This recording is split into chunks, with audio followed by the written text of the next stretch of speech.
আসসালামু আলাইকুম প্রিয় এসএসসি 26 পরীক্ষার্থীরা। এই ভিডিওর মাধ্যমে তোমাদের এসএসসি 26 পরীক্ষার রেজাল্ট নিয়ে সর্বশেষ আপডেটটা দেব। একই সঙ্গে তোমাদের বোর্ড খাতা কিভাবে শিক্ষকরা দেখতেছে এটা সর্বশেষ আপডেটটা কিন্তু এই ভিডিওর মাধ্যমে তোমাদের জানাবো।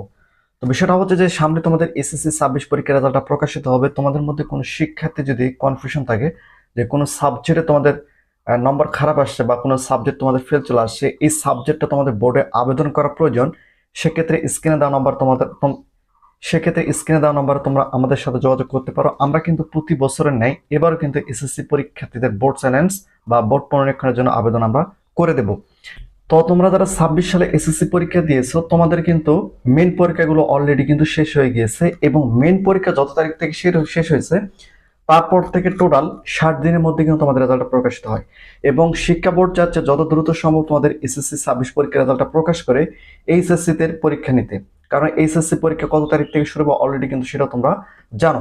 এখন বিষয়টা হচ্ছে যে তোমাদের রেজাল্টটা যখন প্রকাশিত হওয়ার পর এক এক মাস 10 দিন পরে কিন্তু তোমাদের কলেজ ভর্তির কার্যক্রমটা শুরু হয়ে যাবে। তো এখন বিষয়টা হচ্ছে যে তোমরা যারা 26 সালে এসএসসি পরীক্ষা দিয়েছো তোমাদের আমরা যেটা দেখতেছি, অনেক শিক্ষক দেখতেছি যে 300 খাতা, অর্থাৎ একজন শিক্ষক 300টা খাতা নেই।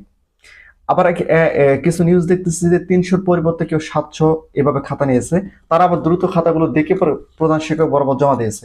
তো এই যে দ্রুত খাতাগুলো দেখলো, 700 খাতা হোক 600 খাতা হোক যেগুলো দেখলো, এগুলোতে কিন্তু অনেক শিক্ষার্থী ফেল করার সম্ভাবনা রয়েছে। আবার অনেক শিক্ষার্থী কিন্তু নম্বর কম পাওয়ারও এখানে সম্ভাবনা রয়েছে। একজন শিক্ষক কখনো 700টা খাতা বা 600টা খাতা দেখতে পারবে না। যে সময়টা দেওয়া থাকে 10 থেকে 12 দিনের মতো সময় দেওয়া থাকে, এই কয়েকদিনের মধ্যে কিন্তু 700 খাতা দেখা কিন্তু অনেকটা টাফ। এখন সে যদি অন্য কোনো শিক্ষকদের মাধ্যমে দেখে বা অন্য কোনো শিক্ষার্থীদের মাধ্যমে দেখে, শিক্ষার্থীরা দেখলে অবশ্যই নম্বর তারা কম দিবে, এবং তারা হয়তো বুঝতে পারবে না কোথায় 23 দেওয়া দরকার, কোথায় একটু পাস করে দেওয়া দরকার, সেটা কিন্তু তারা বুঝবে না। সেক্ষেত্রে হয়তো বা শিক্ষার্থীর মধ্যে একটু ফেল সংখ্যা সেই খাতাগুলোর মধ্যে বাড়তে পারে, যেটা আমাদের একটা ধারণা।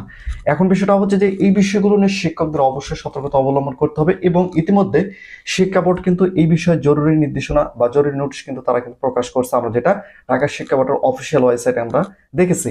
এখন বিষয়টা হচ্ছে যে তোমাদের বোর্ড খাতাগুলো যেহেতু অলরেডি অনেক খাতা, অর্থাৎ প্রথম দিকে খাতাগুলো অলরেডি দেখা শেষ, সেগুলোর নম্বরগুলো কিন্তু এখন শিক্ষা বোর্ড জমাতে শুরু করছে। এবং যে খাতাগুলো তোমাদের বোর্ড খাতা, একই সঙ্গে এমসিকিউ, একই সঙ্গে ব্যবহারিক, এই খাতার যে নম্বরগুলো জমা হয়েছে সেগুলো নম্বর কিন্তু শিক্ষকরা এখন যোগ করে তোমাদের জিপিএটা নির্ণয় করবে, এবং তোমাদের কত নম্বর, মোট টোটাল কত নম্বর পাচ্ছ সেটা কিন্তু এখন শিক্ষকরা নির্ণয় করবে। এবং আমার যেটা মনে হচ্ছে যে সামনে কয়েকদিনের মধ্যে তোমাদের সকল বোর্ড খাতা দেখা শেষ হয়ে যাবে।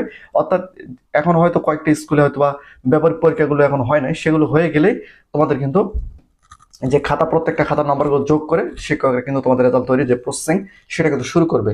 এখন বিষয়টা হচ্ছে যে যেহেতু 60 দিনের মধ্যে রেজাল্টটা প্রকাশ করবে, সেক্ষেত্রে অর্থাৎ জুলাই মাসের 21 তারিখের আগে তোমাদের এসএসসি 26 পরীক্ষার রেজাল্টটা প্রকাশ হওয়ার সম্ভাবনা সবচেয়ে বেশি। এটা আমরা একটা ধারণা করতেছি, কারণ শিক্ষা বোর্ড চাচ্ছে যত দ্রুত তোমাদের পরীক্ষাটা নেওয়া হবে তত দ্রুত তারা এইচএসসি পরীক্ষার কার্যক্রম শুরু করবে। এইচএসসি পরীক্ষার কার্যক্রম শুরু করেনি বিষয়টা এমন নয়, এইচএসসি পরীক্ষার কার্যক্রম তারা শুরু করে দিয়েছে। তো তোমরা পরীক্ষা কেমন দিয়েছো সেটা অবশ্যই নিশ্চয়ই কমেন্ট করে জানাও। আমরা দোয়া করি তোমাদের রেজাল্টটা ভালো হোক এবং তোমরা ভালো একটা কলেজে চান্স পাও।